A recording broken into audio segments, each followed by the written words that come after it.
I'm definitely still on an emergency list of contacts where if there is a strong need, I would definitely go again, because I think it's a very, very important duty to rescue people in maritime distress. I see a very, very urgent need to act because people are losing their lives every week in the Mediterranean Sea, which I see as our common European border. So as a European citizen, I just see it's very important to use my professional knowledge and to use my skills in order to protect these people, because I also see a very general risk of a human rights erosion, which starts with the people who are less privileged and who have to flee. So protecting them, I think, is a duty of the European citizens.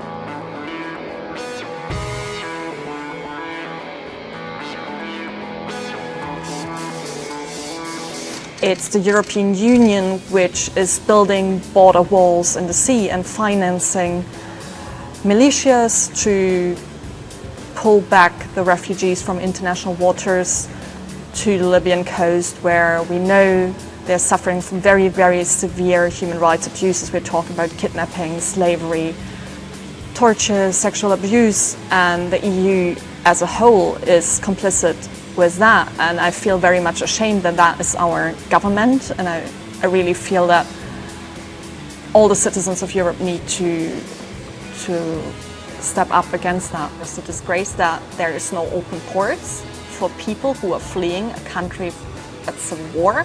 Every person has a right to enter a place of safety. That's part of the maritime law, and it's just shameful that it takes weeks for people to go to a safe place.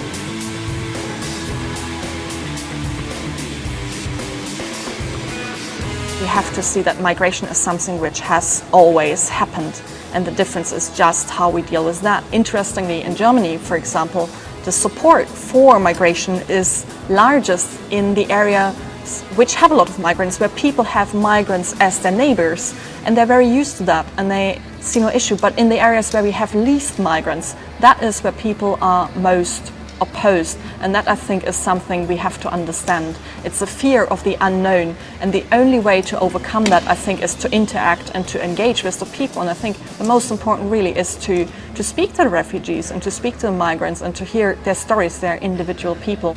More than maybe rescuing the people at the sea, we need people to help refugees and migrants to integrate into the European communities, and that is a task which doesn't go on for just a few weeks, which means to help and accompany people over years, giving constant time and support, maybe to learn a language or to help with paperwork or things like that. So it's many, many ways that we can help refugees who are already in Europe.